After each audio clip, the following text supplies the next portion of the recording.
तो अभी फिर से यही स्ट्रॉ है और आप क्या करेंगे, क्लासरूम में जैसे सर ने कहा थोड़ा मैजिशियन भी अगर आप बनते हैं तो वो भी बहुत अच्छा लगता है। तो ये देखिए हम इसको ले जा रहे हैं,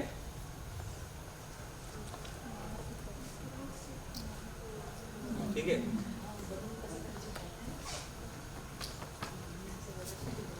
ये उस पे रुक जाती है बड़े आसानी से। तो अब ये क्यों रुकी हुई है?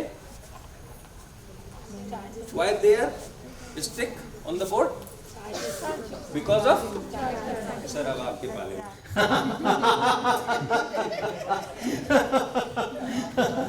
ये जो बोर्ड है ना, इसको हम एक वर्टिकल बोर्ड कर ले सकते हैं, चाहे तो हम कर भी सकते हैं इसको थोड़ा सा झुका करके, लेकिन मत करो, गमले वगैरह। बस इजी है ना, इजी है। वर्टिकल बोर्ड अगर होता तो भी चिपकते कि नहीं। और आपके क्लासरूम में तो साधारणतः वर्टिकल ही बोर्ड होता है, दीवार में लगा होता है। ओके, तो फर्ज करो कि दीवार में चिपका हुआ है। अब आपने क्या बोला? Electrical forces, electrostatic force. अच्छा, किसने लगाया? हम इसके स्पोक की, इसके स्ट्रॉ की बात कर रहे हैं ना। स्ट्रॉ क्यों गिर नहीं रही है? ये है ना, लटकी कैसे हुई है, रुकी कैसे हुई है? तो हम स्ट्रॉ की बात कर रहे हैं। स्ट्रॉ पे किसने फोर्स लगाया? इलेक्ट्रोस्टैटिक फोर्स किसने लगाया? किसने लगाया? अभी कौन लगा रहा है? बोर्ड लगा रहा है ना। प्रश्न तो अभी का है, वो रबिंग वबिंग की थी वो तो हो गया। अब है कि अब ये रुकी हुई क्यों है, ये प्रश्न है। ओके, बोर्ड लगा रहा है, ठीक है, वो इंड्यूस चार्ज हो गए, बोर्ड को मैंने नहीं रब किया था, वो सब अपनी जगह पे। किधर को लगाएगा ये बोर्ड? इस पे ये फोर्स किधर लगाएगा? तो नहीं गिरने में उसकी क्या भूमिका है? गिरता तो नीचे है ना, इधर थोड़ी गिरता है। इधर थोड़ी गिर रहा था कि उसको रोका रोका रोका रोका रोका रोका। स्ट्रॉ पे एक टाइप का चार्ज है, हाँ, और बोर्ड पे दूसरे टाइप का चार्ज हाँ, है, वो दोनों एक दूसरे को अट्रैक्ट कर रहे हैं। हाँ। अब देखिएगा, सुनिएगा, अब मेरा भाषण सुनिएगा इसके ऊपर। मैंने अभी क्या बोला? इसके पहले इनके पूछने, आप जरा भी ऑफेंड महसूस मत कीजिएगा। मैं एक सिचुएशन बता रहा हूँ जो कॉमनली होती है। इसके पहले मैंने क्या बोला था? हमने ये बोला था कि चार्ज है, इस पे चार्ज है, बोर्ड पे चार्ज नहीं था, लेकिन वो इंड्यूस चार्ज वगैरह होकर के और वो एक दूसरे को अट्रैक्ट कर रहे हैं। फिर हमने पूछा कि वो अट्रैक्ट कर रहे हैं एक दूसरे को, तो बोर्ड किधर की तरफ उसको क्या कर रहा होगा? तो ठीक है, बोर्ड जो है उसको हॉरिजॉन्टली खींच रहा होगा, राइट? ये हमने बोला ना। उसके बाद मैंने प्रश्न उठाया कि भाई हॉरिजॉन्टल जब खींच रहा है तो वर्टिकल में क्यों नहीं गिर रहा है?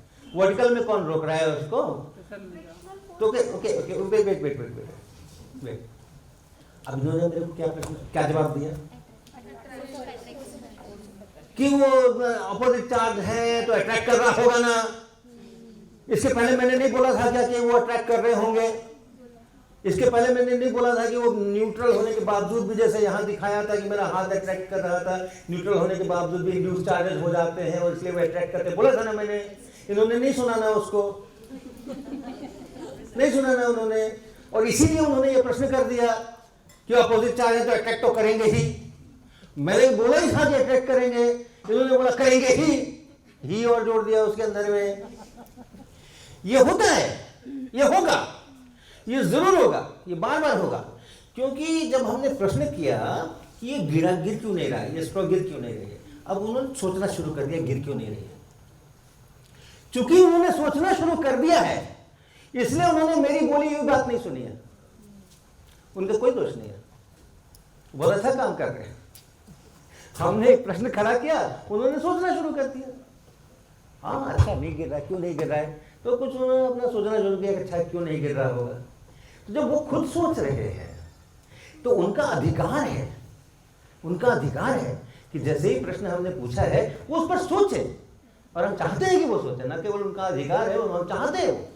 लेकिन ये भी सत्य है कि अगर कोई कुछ सोच रहा होगा तो मुझे नहीं सुनेगा, ये भी तो सत्य है ना। तो हमें अब ये नहीं बोलना है अभी तो बताया था, सुना क्यों नहीं ध्यान से, हमें ये नहीं बोलना है, ठीक है। ध्यान रखिएगा, वो बहुत जेन्युइन केस है, उसको हमें बिल्कुल भी नहीं उसके ऊपर उंगली उठानी है कि हाँ आप ध्यान से नहीं सुनते हो, हम अभी बोला था ना मैंने, फिर भी आप यही प्रश्न पूछ रहे हो। तो क्लासरूम में जो कम्युनिकेशन हमें करना होता है वो बहुत मनोविज्ञान उसके अंदर सब शामिल है, और ये हमें समझना बहुत ज़रूरी है। हमें अपने विद्यार्थियों की हर शक्ति को बढ़ाना है, हर जगह उनको इनकरेज करना है, हर जगह उनको आगे लेकर के चलना है। और कहीं पर भी हमको ये तो बहुत जेन्युइन केस था, अगर कुछ कम भी जेन्युइन केस हो तो भी उसमें से खोज के निकालिए कि कुछ है क्या जिसको हम इनकरेज कर सकते हैं, कुछ है क्या जिसकी हम प्रशंसा कर सकते हैं, कुछ है क्या जिसको हम और आगे बढ़ा सकते हैं। ओके, सो अब फिर से वापस प्रश्न पे आते हैं कि जो ये स्ट्रॉ में और बोर्ड में जो अट्रैक्शन है, तो बोर्ड जो है वो स्ट्रॉ को हॉरिजॉन्टली पुल ऐसे पुल कर रहा है, राइट। पर हॉरिजॉन्टली पुल करने से नहीं गिरने का क्या संबंध है? नहीं गिरने देने के लिए तो किसी को ऊपर पुश करना पड़ेगा ना। अगर किसी चीज को मुझे नहीं गिरने देना है तो हाथ से ऊपर की तरफ फोर्स लगाना पड़ेगा। हॉरिजॉन्टली फोर्स लगा के हम इसको थोड़ी गिरने से रोक सकते हैं। तो ये प्रश्न है कि कौन इसको गिरने से रोकना है। Frictional force upward direction, frictional force upward direction में, so force of attraction is more than force of gravitation. हाँ, but they are in different direction, they can not neutralize each other.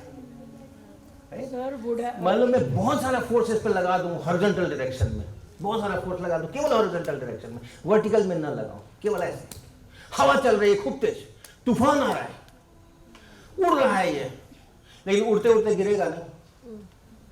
यहां से उड़ेगा तो वहां गिरेगा, लेकिन उड़ते उड़ते गिरेगा ना। Horizontal force can not balance vertical force. बैठिए, अब रुकिए एक मिनट रुकिए। अभी किसी ने मेरे को बोला था ना कि फ्रिक्शनल फोर्स ऊपर लगेगा, आपने बोला था। Not frictional, I was saying अगर ये बोर्ड स्मूथ होता, completely smooth, then it would have fallen down because the board Correct. Is rough and uneven surface is there, Correct. That is why it stick. Correct. अच्छा, नहीं मैं मेरे वो सुनते जाइए, फार्मूले मेरे सुनते जाइए टीचिंग के फार्मूले, और लाइव डेमोन्स्ट्रेशन दे रहा हूं मैं। अभी किसने बोला था कि फ्रिक्शन ऊपर का? आपने बोला था ना। करेक्ट आंसर मुझे मिल गया था। मैंने इनको हाँ बोला ना बोला, इनको इग्नोर करके मैं उधर चला गया, उधर भी एक हाथ उठा गया। अब ये सोच रहे हो कि हमने इतना सही बोला। सर ने बिल्कुल मेरे पर ध्यान ही नहीं दिया, देख रहे थे, सुन रहे थे, लेकिन बोला ही नहीं कि हाँ ठीक बोल रहे हो। ओके, अब ये क्या हुआ इसका परिणाम देखिएगा। इनको मैंने, इनके बात सुन ली मैंने, और मुझे याद है, अभी मैं बोल रहा हूँ कि इन्होंने सही बोला था, मुझे याद है, लेकिन मैं उधर चला गया क्योंकि उनका भी हाथ उठा हुआ था, और बिना कोई खास एक्सप्रेशन दिए हुए कि ठीक है गलत है, उनको सुन ले। उनको हम बायस नहीं करना चाहते हैं, उनको हम उनका ओरिजिनल थॉट प्रोसेस जो है वो हम जानना चाहते हैं। वो क्या सोच रहे हैं वो हम जानना चाहते हैं। उन्होंने हाथ उठाया है तो जरूर सोचा होगा, तभी तो हाथ उठाया है। जिन्होंने नहीं उठाया उन्होंने भी सोचा होगा, लेकिन जिन्होंने हाथ उठाया है उन्होंने तो जरूर सोचा होगा। वो क्या सोचा ये हम जानना चाहते हैं, इसलिए हम उसको बायस नहीं करेंगे। और बायस नहीं करेंगे तो हम इनकी प्रशंसा उस समय नहीं करेंगे कि हाँ ठीक है, और क्लोज नहीं करेंगे चैप्टर। अब देखो क्या परिणाम आया। परिणाम ये आया कि डिस्कशन में एक दूसरा ही बिंदु आ गया कि एक हॉरिजॉन्टल फोर्स एक वर्टिकल फोर्स को बैलेंस कर सकता है या नहीं कर सकता है। मेरे एजेंडा में नहीं था ये, लेकिन ये अच्छी बात है ना। अगर उनके मन में ये था कि जो फोर्स ऑफ अट्रैक्शन है वो बड़ा है और ग्रेविटेशनल फोर्स छोटा है, इसलिए वो ग्रेविटेशनल फोर्स उसको नहीं गिरा पा रहा है, तो ये एक बड़ा मिसकॉन्सेप्शन था ना। सर सारा मैजिक स्ट्रॉ में है, वो बहुत हल्की है, इट इज वेरी लाइट। वो मैं उसकी फिजिक्स नहीं कर रहा हूँ अभी उसकी फिजिक्स नहीं कर रहा हूँ मैं। अभी मैं क्लासरूम की साइकोलॉजी डिस्कस कर रहा हूँ। ओके, तो एक जो मेरे एजेंडा में नहीं था ये कि वर्टिकल फोर्स हॉरिजॉन्टल फोर्स को बैलेंस करता है कि नहीं करता है, लेकिन इसमें से इस प्रक्रिया में से उनका ये अगर कंफ्यूजन था, अगर ये मिसकॉन्सेप्शन था कि अगर हॉरिजॉन्टल फोर्स बहुत बड़ा हो तो वर्टिकल छोटा भी होने से, अट्रैक्शन का फोर्स बहुत बड़ा हो तो ग्रेविटेशन का फोर्स छोटा होने से, और जिसको बहुत बड़ा है इसलिए ये डोमिनेट करता है, वो नहीं करता है इसलिए वो नहीं गिर रहा है। ये मिसकॉन्सेप्शन दूर हुआ कि नहीं हुआ ना? अगर हम वहां रुक जाते तो ये आप लेकर के घर में चले जाते वापस। आप कोशिश ध्यान रखिएगा, अगर आप ध्यान रखिएगा ना तो बड़ी छोटी छोटी चीजों में से आप अपने क्लास का आउटपुट जो है बहुत आगे बढ़ा सकते हैं। और वरना वो जिसने उत्तर सही दे दिया उसको आपने हाँ हाँ क्या बात है कर दिया तो फिर एक अपॉर्चुनिटी छूट जाएगी। तो ये सब बातें हम बीच बीच में आपको फिजिक्स के अलावा ही या साइंस के अलावा ही बतलाते जा रहे हैं, क्योंकि यही चीज ज्यादा इंपॉर्टेंट है। वो तो सब आता ही है, आपको नहीं आता है तो आप पढ़ लोगे, किताब में लिखा हुआ है वो आप पढ़ लोगे, इतने सारे यूट्यूब पे आप पढ़ लोगे, बट ये चीजें आपको मिलनी बड़ी कठिन है। और वो मिलेंगी अगर तो वो बड़े थ्योरेटिकल फ्रेमवर्क में मिलेंगी, ये लाइव सिचुएशंस के अंदर में से समझना। तो इसलिए मैं कोशिश करता हूँ कि जहाँ जहाँ इस तरह की इफेक्टिव टीचिंग की चीजें आए वहाँ